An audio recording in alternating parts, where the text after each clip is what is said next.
Tahukah kamu bahwa kereta api adalah salah satu transportasi tertua di dunia? Dalam beberapa detik ke depan, kamu akan mengetahui fakta menarik tentang kereta api. Kereta api pertama kali beroperasi pada awal abad ke-19. Mereka menjadi alat transportasi vital sejak saat itu. Tidak hanya mengangkut penumpang, tetapi juga barang. Kereta api terkenal akan efisiensi dan kecepatannya. Banyak negara di dunia, termasuk Indonesia, masih mengandalkan kereta api. Jalur rel yang luas memungkinkan pergerakan yang lebih lancar. Teknologi kereta api terus berkembang dari waktu ke waktu. Dari uap hingga listrik, perubahan terus terjadi. Kereta api modern kini lebih ramah lingkungan dan cepat. Mereka mengurangi kemacetan lalu lintas kota. Ingin tahu lebih banyak fakta menarik seperti ini? Tekan tombol like dan subscribe untuk konten lainnya.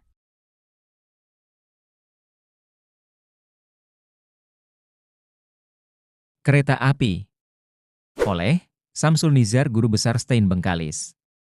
Dalam catatan sejarah perkeretaapian Indonesia, alat transportasi ini mulai dibangun oleh kolonial Belanda pada akhir abad ke-19.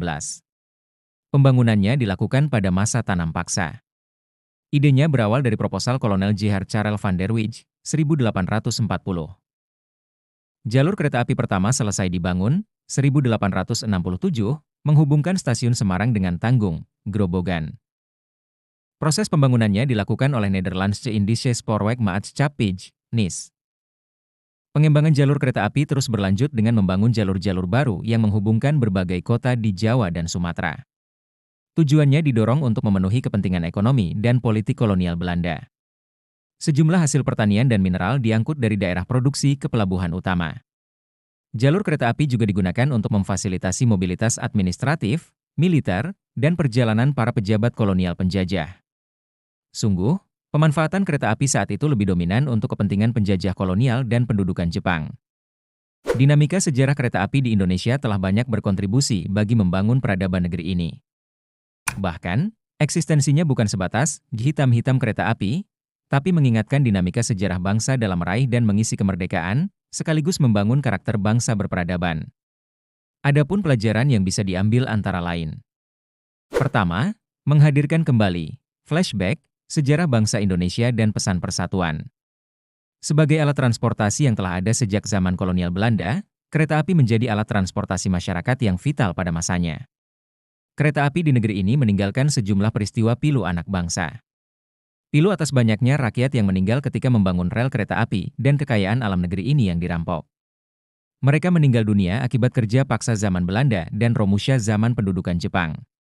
Bahkan, sebagian rel kereta api yang dibangun pada zaman Belanda dan Jepang masih tetap digunakan sampai sekarang. Semua menjadi saksi bisu pengorbanan para pekerja. Meski demikian, ketika melintasi rel tersebut, sungguh tak pernah tercium aroma bau, busuk, kolonial Belanda dan kekejaman tentara Jepang. Padahal, begitu banyak korban berjatuhan selama proses pembangunannya. Sampai saat ini, kereta api terus berlari kencang untuk membawa penumpang menikmati era kemerdekaan. Hanya tersisa segelintir pemilik bermental kolonial dan Jepang. Meski sebagian kereta api dan rel lintasannya dibangun zaman kolonial dan Jepang, tapi kereta api menghadirkan pesan persatuan. Setiap gerbong diikat oleh tujuan yang sama dan tak pernah berbenturan. Meski tak semua gerbong isinya sama, setiap gerbong tak saling iri. Gerbong pertama tak pernah angku dan gerbong di belakang tak pula ingin mendahului. Semua gerbong terikat aturan dan saling berpegangan. Ternyata, kereta api mengimplementasikan firman Allah, dan berpeganglah kamu semuanya kepada tali, agama, Allah, dan janganlah kamu bercerai-berai, dan ingatlah akan nikmat Allah kepadamu ketika kamu dahulu, jahiliyah, bermusuh-musuhan, maka Allah mempersatukan hatimu, lalu menjadilah kamu karena nikmat Allah, orang-orang yang bersaudara. Quran Surat Ali Imran, 103. Sementara, segelintir manusia yang ada di kereta api justru pongah dan sombong bila berada di kelas utama. Penumpang, di kelas bawah, dipandang hina. Akibatnya, wajar bila tak terjalin keharmonisan. Masing-masing berupaya untuk saling menjatuhkan.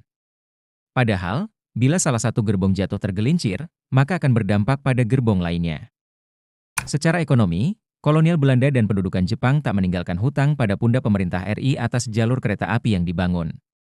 Mereka tinggalkan semua aset yang ada untuk dimanfaatkan seluruh rakyat negeri ini.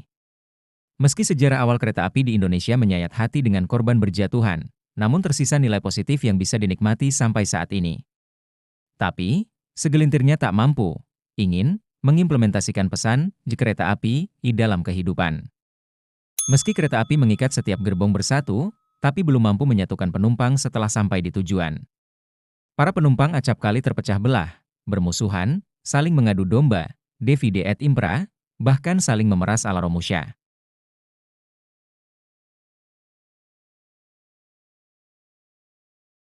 Semua hanya disebabkan oleh perbedaan kepentingan.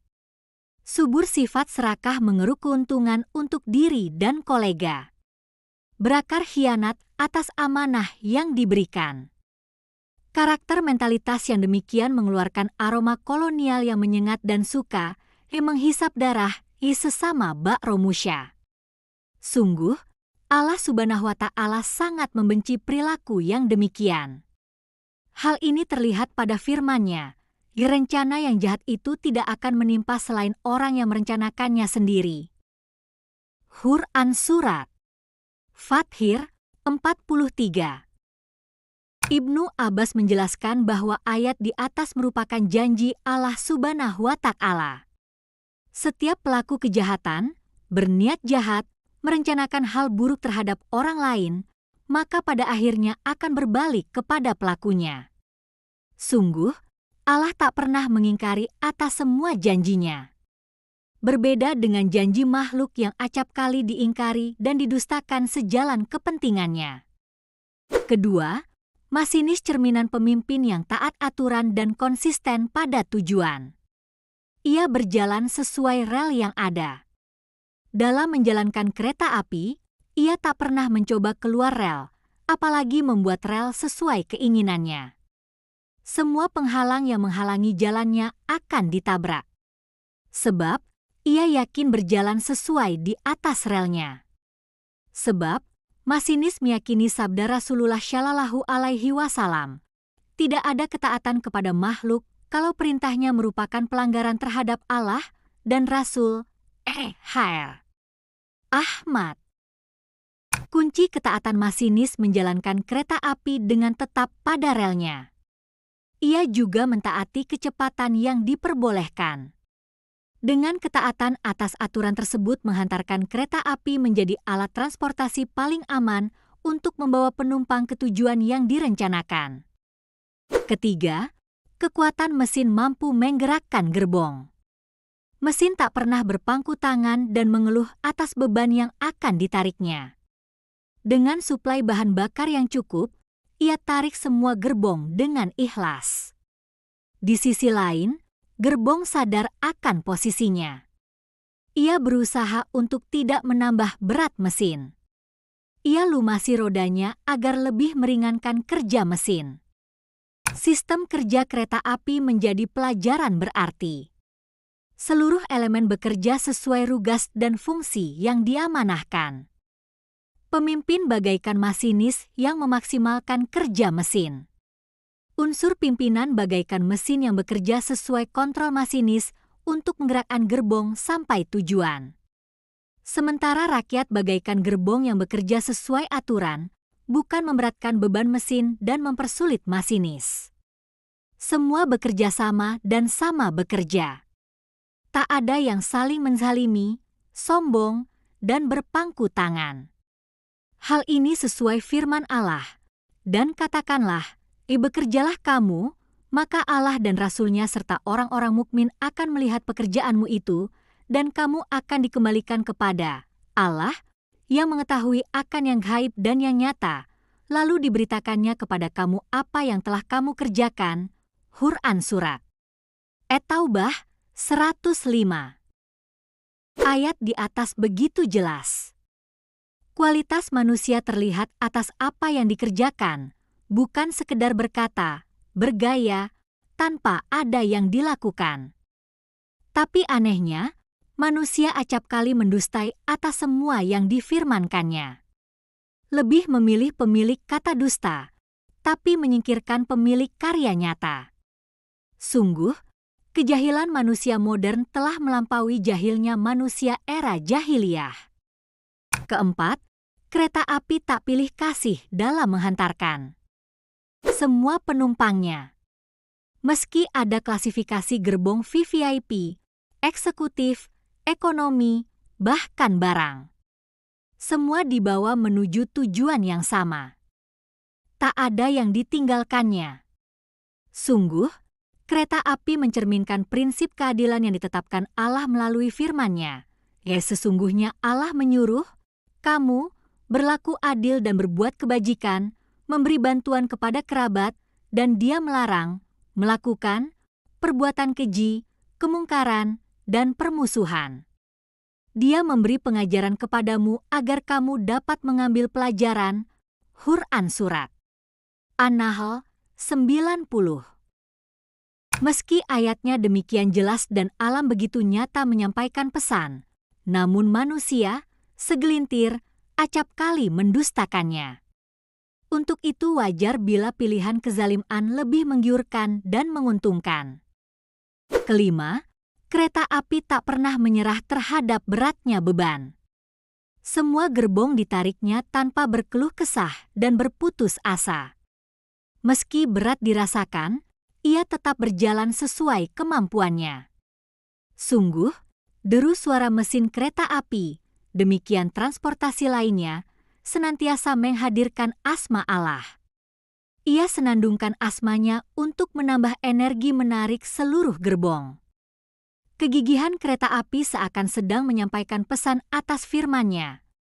Sesungguhnya tidak ada yang berputus asa dari rahmat Allah, kecuali kaum yang kafir. Quran Surat Yusuf 87. Sementara, segelintir manusia justru berperilaku sebaliknya.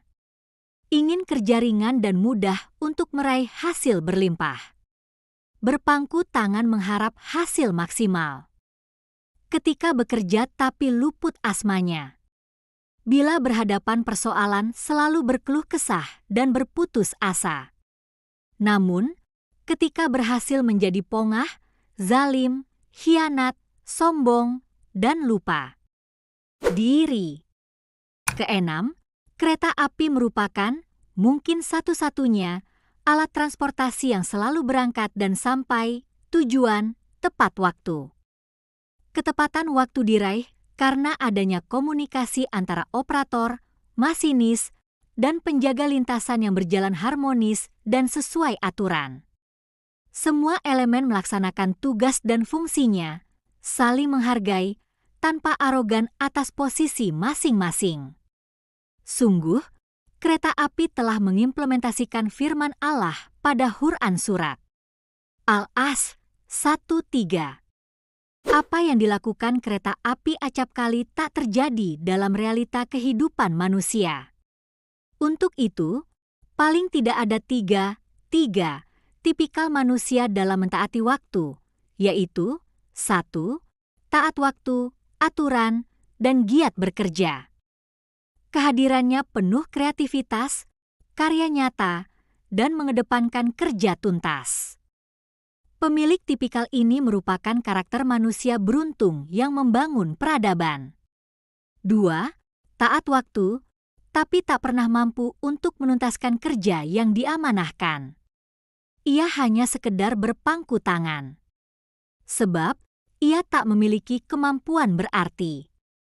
Tipikal ini hanya sebatas hadir tanpa mampu menyelesaikan masalah yang ada. Namun, bila pekerjaan bisa diselesaikan pihak lain, maka ia justru tampil di depan mengaku paling hebat dan berjasa. Pemilik tipikal ini merupakan karakter manusia merugi yang hanya menembak di atas kuda dan perusak peradaban. 3. Mengulur dan mensia-siakan waktu tanpa peduli pada ketuntasan hasil kerjanya. Tipikal ini hanya mengedepankan hak ketimbang kewajiban. Pemilik tipikal ini merupakan karakter manusia celaka dan penghancur peradaban. Sungguh, kereta api bukan saja meninggalkan torehan sejarah dan berkontribusi bagi peradaban, tapi juga menyimpan pelajaran bagi manusia. Hanya saja, tak semua mampu memahami dan berterima kasih atas hadirnya kereta api. Pada kereta api yang masih hadir sampai saat ini saja tanpa ingatan terima kasih, apatah lagi pada manusia yang menghadirkan kereta api di tengah kehidupan. Mungkin mereka telah tiada. Namanya hilang tenggelam oleh kesombongan generasi yang tak pernah ingat pada jasa leluhur. Tapi, mereka telah meninggalkan kebermanfaatan bagi generasi sesudahnya. Wujud ladang amal yang terus mengalir. Tapi, bila generasi sesudahnya lupa bersyukur dan mengkhianati semua jerih payah generasi sebelumnya, maka sosok yang demikian bak pepatah, air susu dibalas air tuba. Kebaikan dibalas dengan kezaliman. Ia hanya menikmati hasil tanpa pernah berbuat apapun. Tapi anehnya, ia justru menganggap dirinya hebat dan paling berjasa. Semua pilihan bagai tanaman. Pada waktunya, setiap diri pasti memetik, memanen atas apa yang ditanamnya. Wa'alahualam bi al-sawab.